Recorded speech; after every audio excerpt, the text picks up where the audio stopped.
उसमें इन लोगों ने ये तय किया है कि 55,000 अलग ढंग से ये करेंगे। तो हमने कहा कि भाई 55,000 जो अलग करना है, तो जो अधिकारी यहाँ पर मौजूद है, हम इनसे कहेंगे कि भाई क्यों नहीं तेजी से करना है।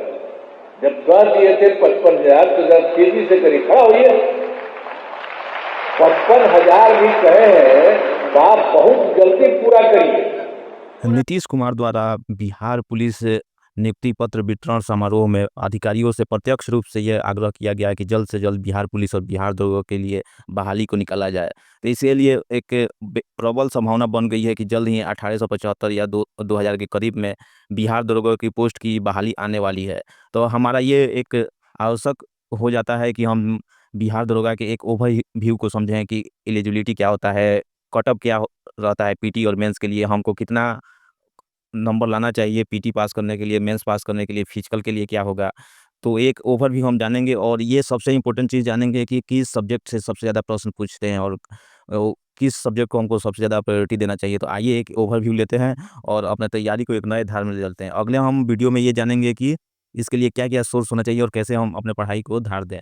तो चलिए शुरू करते हैं इसके ओवरव्यू जानने के लिए। एलिजिबिलिटी इसका आपका सिंपल ग्रेजुएशन होना चाहिए, ठीक है। सिंपल ग्रेजुएशन, आपको कोई भी यूनिवर्सिटी हो, आप वहाँ से अपना ग्रेजुएशन किए हो और मार्क्स का कोई इशू नहीं है कि आपका मार्क्स इतना ही होना चाहिए, ठीक है। आप इंडिया में या कहीं से भी मान्यता प्राप्त यूनिवर्सिटी से आप किए हुए हैं तो आप इसके लिए एलिजिबल हैं। और एलिजिबल आपको बैचलर के साथ साथ कुछ और चीज़ों को ध्यान में रखना पड़ेगा जिसे शारीरिक मानदंड कहते हैं। शारीरिक मानदंड जैसे कि मेल है, मेल के लिए चाहिए कि वो उनका हाइट हो तो 165 सेंटीमीटर हो, ठीक है। और अदर हो उनको 160 सेंटीमीटर। इसमें जनरल और ओबीसी के लिए 165 है और अदर के लिए 160 सेंटीमीटर, और उनके चेस्ट के लिए 81 से 86 सेंटीमीटर और इनके लिए इतना। और यहाँ पर फीमेल की बात करें तो फीमेल कोई भी फीमेल हो उसके लिए आपको 155 सेंटीमीटर चाहिए हाइट, और चेस्ट की क्राइटेरिया नहीं है। तो ध्यान देने वाले बात है कि आपको आप पास आउट होना चाहिए, एपियरिंग में नहीं लेता है, ठीक है। एपियरिंग में यहाँ पर नहीं होगा, जिसका आपको मार्कशीट आ गया है वो लोग इसके लिए एलिजिबल रहेंगे, मार्कशीट नहीं आया है तो आप एलिजिबल नहीं है, ठीक है। और ये आपको हाइट अपना देख लीजिएगा कि कितना है और चेस्ट वेस्ट अपना देख लीजिएगा, ठीक है। तो अब आगे बढ़ते हैं। अगला है कि क्या अदर स्टेट के लिए क्या है। तो अदर स्टेट के लिए जानते हैं बिहार कितना उदार स्टेट है, यहाँ पर अदर स्टेट के लिए अपना दिल खोल कर स्वागत करता है। तो अदर स्टेट भी इसका लाभ उठा सकते हैं, जैसे कि बिहार टीआरई में आप उठा रहे हैं लोग, और तो आप अदर स्टेट भी इसके लिए एलिजिबल हैं। और exam pattern simple exam pattern है, जैसा कि आप जानते हैं प्रारंभिक परीक्षा होगा, मुख्य परीक्षा होगा, उसके बाद जो फिजिकल होगा वो होगा, उसके बाद चिकित्सिका परीक्षण होगा, ठीक है। और उसके बाद आपका सिलेक्शन चयन हो जाएगा। तो जो प्रारंभिक परीक्षा हो या मेंस हो उसमें आपको देखना पड़ेगा कि कितना निगेटिव मार्क्स रखता है और कितना अंक मिलता है। तो जैसा कि आप जानते हैं कि निगेटिव मार्क्स आपको 0.2 मार्क्स रहेगा और एक क्वेश्चन को सही होने पर 2 मार्क्स मिलेगा। तो आप में जो जितना सीट है तो उसके 20 गुना यहाँ पर रिजल्ट दिया जाता है, वो उतना लोग मेंस फिर देते हैं। मुख्य परीक्षा में यहाँ पर ये भी ऑब्जेक्टिव होता है, जो पीटी आप जानबे करते हैं ये भी ऑब्जेक्टिव होगा और ये मेंस भी ऑब्जेक्टिव होगा। वहीं बीपीएससी में वो सब्जेक्टिव होता है, वहाँ पर लिखना पड़ता है। तो आप मुख्य परीक्षा भी ऑब्जेक्टिव होगा। तो इसके लिए आपको जानना पड़ेगा कि इसमें एक नया पेपर ऐड होता है, पेपर 1। मुख्य परीक्षा और प्रारंभिक परीक्षा इसमें खास कोई अंतर नहीं है, सिर्फ यहाँ पर कटअप का खेल है, ठीक है। और क्वेश्चन का लेवल लगभग सेम होता है। यहाँ पर गेम चेंजर हो जाता है, एक हिंदी आ जाता है क्वालिफाइंग में, और मेन सब्जेक्ट में एक आ जाता है गणित और मानसिक योग्यता, इसका वेटेज बढ़ जाता है, वहीं से ये मुख्य परीक्षा कहलाने लगता है। और पीटी इसके तुलना में यहाँ पर कटअप ज़्यादा जाने लगता है। ये रहा प्रश्नों का वेटेज, ठीक है। प्रश्नों का वेटेज यहाँ पे आप देख सकते हैं किस सब्जेक्ट का इंपॉर्टेंस ज़्यादा है इस एग्जाम में, उसको हम देखेंगे। ये जो मैंने ये निर्धारित किया हुआ है पिछले ईयर का पीटी और मेंस दोनों के प्रश्नों को एनालाइज किया हुआ है, उसके आधार पर इसको मैंने लिखा हुआ है, ठीक है। और जो वेटेज यहाँ पर दिया गया है ये पीटी और मेंस के लिए है, ठीक है। कुछ चेंजेज आएगी मेंस में जो हम डिस्कस करेंगे। सबसे पहले ओवरऑल ये फिगर आउट आप कर लीजिए। जैसे कि हिस्ट्री है, हिस्ट्री के लिए 15 से 20 के राउंड में आपको यहाँ से प्रश्न रहेगा। यहाँ पर आपको देखने वाली बात ये है कि यहाँ पर आपको तीनों सेक्शन जैसे कि मॉडर्न हो गया, मेडाइवल हो गया और एंशिएंट हो गया, और वर्ल्ड से भी कभी कभी यहाँ पर प्रश्न देखने को 1-2 मिल जाता है, ठीक है। तो ये वेटेज 15 से 20 हो गया। और ज्योग्राफी यहाँ से 12 से 15 हो गया। 12 से 15 प्रश्न यहाँ से ज्योग्राफी से बनते हैं, ठीक है। ये भी एक इंपॉर्टेंट सेक्शन हो गया। और दूसरा का इंपॉर्टेंट सेक्शन हो गया आपका साइंस। साइंस से आपको 20 प्लस माइनस 20 से ज़्यादा या कम यहाँ से प्रश्न बनते हैं पीटी और मेंस में, ठीक है। और करंट अफेयर भी एक इंपॉर्टेंट सेक्शन हो गया जहाँ से 15 प्लस माइनस प्रश्न बनते हैं, और पॉलिटी से 10, ठीक है। और मिसलेनियस से आपको 10 प्रश्न, ठीक है। और मेन यहाँ पर गेम है कि मैथ रीजनिंग का।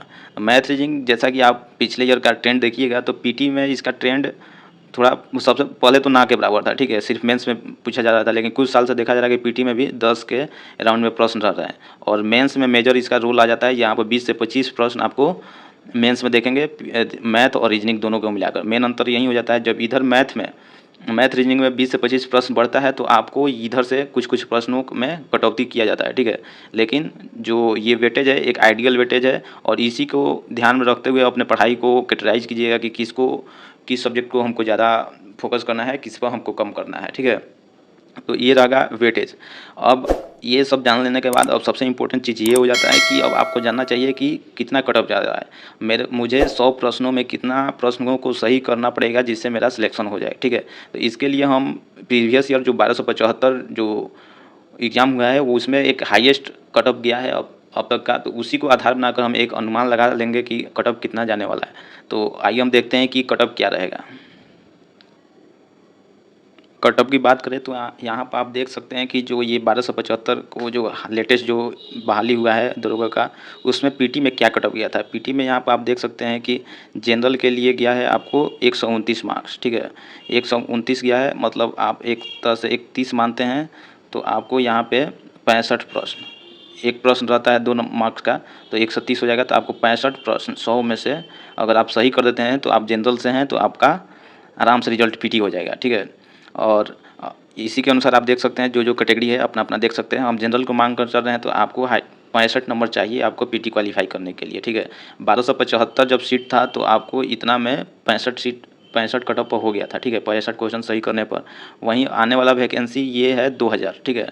तो अगर लेवल भी बढ़ता है तो इसी के राउंड में आप मान कर चल सकते हैं कि 65 प्रश्न के आसपास मेरा अगर नंबर आ रहा है तो पीटी क्वालिफाई हो जाएगा और आप मेंस के लिए एलिजिबल हो जाएंगे। अब आइए देखते हैं कि आपको मेंस में कितना कट ऑफ गया था और क्या रहा था इसका सिनेरियो। तो आप यहाँ पर देख सकते हैं कि मेंस का आपका कट ऑफ गया है ऑन रिजर्व के लिए 162.6, ठीक है, और 162 मतलब हो गया कि आपको 81, 100 में से 81 प्रश्न जिसका सही हुआ है उसका मेंस हो गया है, ठीक है। इसी के साथ आप अनुमान लगा सकते हैं कि आपको कितना मार्क्स चाहिए आपको मेंस क्वालिफाई करने के लिए। तो आप अभी से तैयारी आप कर रहे हैं तो आपको टारगेट इसके लिए लेकर चलना पड़ेगा, 80 के प्लस रखिएगा टारगेट, तो आपके लिए बेनिफिशियल रहेगा। इसी तरह आप अदर भी कैटेगरी के यहाँ पर आप रिजल्ट कट ऑफ आप देख सकते हैं कि कितना कितना गया है। आप यहाँ पर देख लीजिएगा कि यहाँ पर जो डेट ऑफ बर्थ भी दिया गया है वो भी कट ऑफ में कंसिडर किया जाता है।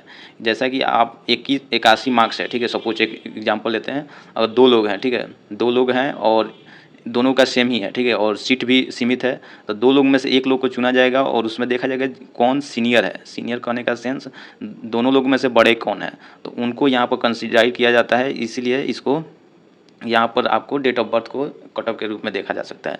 तो ये रहा पीटी और मेंस का हमारा कट ऑफ। आप इसी के अनुसार आप अनुमान लगा सकते हैं कि आपको कितने मार्क्स की ज़रूरत है और कौन कौन से टॉपिक आपको इम्पोर्टेंट्स है।